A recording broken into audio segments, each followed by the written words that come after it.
في يوم 4 يوليو سنة 1187 حصلت معركة خلت الصليبيين يخسروا كتير في يوم واحد، ودي كانت معركة حطين. وكان قائد الجيش صلاح الدين الأيوبي اللي وحد مصر والشام وفتح الطريق لتحرير القدس بعد ما كانت محتلة 88 سنة كاملين. والنهاردة هنحكي قصة حياته من أول ما اتولد لفتح القدس لنهاية حياته. تابعوا معايا عشان تعرفوا القصة كاملة.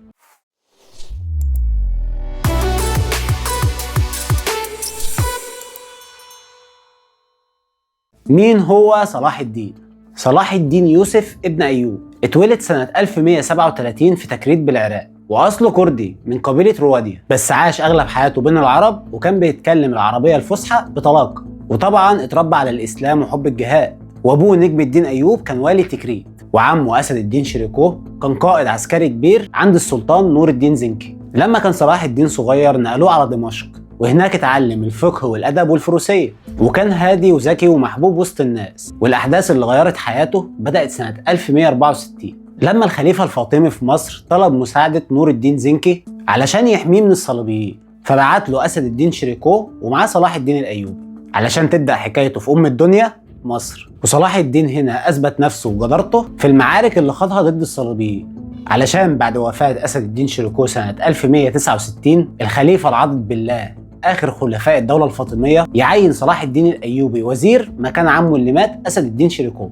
وقتها كان عمره حوالي 31 أو 32 سنة، علشان بعد سنتين بس يقدر ينهي الدولة الفاطمية الشيعية ورجع مصر تحت المذهب السني الشافعي تحت الخلافة العباسية، علشان يبقى السلطان الناصر صلاح الدين الأيوبي. ومصر هنا بقت القاعدة الأساسية ليه ومصدر قوته كلها. وبعد وفاة السلطان نور الدين زنكي سنة 1174 صلاح الدين يقدر يوحد مصر والشام ويأسس الدولة الأيوبية. بس هنا السلطة والجاه كانوا مجرد وسيلة عشان يحقق هدفه الأساسي اللي هو تحرير بيت المقدس اللي احتلوا الصليبيين سنة 1099 ميلادية في مذبحة بشعة جدا قتلوا فيها عشرات الآلاف من المسلمين. علشان نخش في مرحلة التحضير للجهاد وكسر الهدنة، صلاح الدين كان بيجهز الجيش بتاعه لسنين طويلة، واللي ساعده على كده كان إنه جمع فلوس من مصر قدر يدرب بيها جنود ويبني أسطول بحري جديد. وكان واحد من أهدافه إن هو يوحد المسلمين تحت راية واحدة رغم الخلافات الكتير اللي موجودة. وفي سنة 1187 حصلت الشرارة اللي كان مستنيها. رينالد دي شاتيون أمير الكرك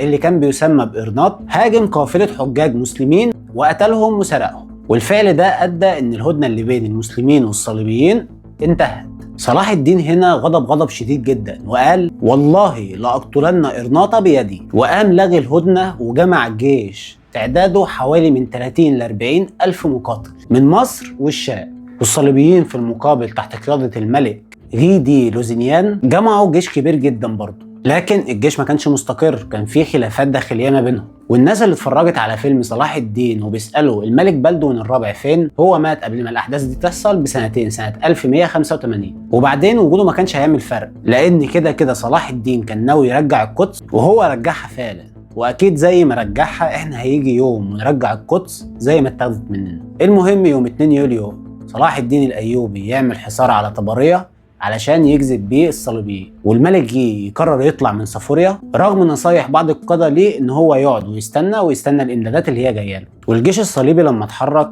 كان ماشي في عز الحر، والمسلمين كانوا بيضربوهم بالرماة من بعيد علشان يضيقوا الخناق عليهم طول الطريق، لحد بعد يومين في 4 يوليو المعركة تبدأ.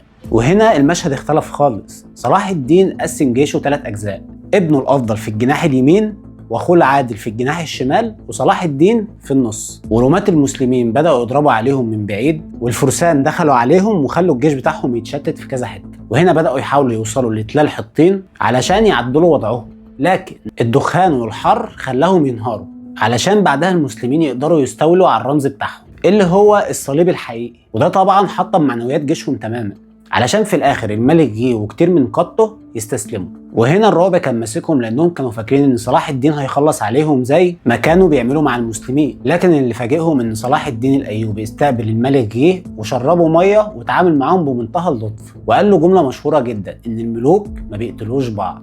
لكن رينالد دي شاتيون اللي كسر الهدنه صلاح الدين قتله بنفسه. ونتيجه المعركه دي بعد يوم كامل ان الجيش الصليبي اتدمر، وكتير منهم يتقتل في الحرب يتأثر بعد الحرب، علشان نخش في المرحلة اللي بعدها تحرير القدس وما بعده. بعد حطين المدن وقعت واحدة ورا التانية زي عكا ويافا وعسقلان، لحد ما صلاح الدين وصل للقدس في 20 سبتمبر 1187. وحاصرها 12 يوم لحد ما استسلموا، علشان يقدر يدخل القدس يوم 2 اكتوبر ويصلي في المسجد الاقصى بعد ما نظفوه. الفرق الكبير بقى هنا ان لما الصليبيين اخذوا مننا القدس سنه 1099 قتلوا عشرات الالاف من المسلمين بلا رحمه، لكن السلطان صلاح الدين الايوبي سمح لهم بالفديه، واللي معهوش فلوس يدفع الفديه بيطلق سراحه. غير ان هو حمى الكنائس واليهود وادى حريه العباده لاي حد. طبعا كل اللي فات ده خلى اوروبا تتصدق علشان تبدا تستعد لحمله صليبيه جديده على القدس، لكن صلاح الدين الايوبي وقع معاهده سلام مع ريتشارد قلب الاسد بعديها. وفي النهايه يا صديقي صلاح الدين مات سنه 1193 في دمشق وهو مفلس، وكان صارف كل فلوسه في الجهاد والصدقه واعمال الخير. ده حتى الصليبيين نفسهم اللي هم اعدائه قالوا عنه ان هو شخص نبيل وكريم. والعبره من قصه النهارده ان الوحده والاعداد والقياده الصادقه يخلوا اي حد يكتب التاريخ بايده وكمان يغيره. وبكده نكون وصلنا لاخر الحلقه. ما تنساش تقول لي رايك في الكومنتات تحت عن القصه، ولو عجبك الفيديو اعمل لايك وشير وسبسكرايب، واشوفكم في حلقه جايه. سلام.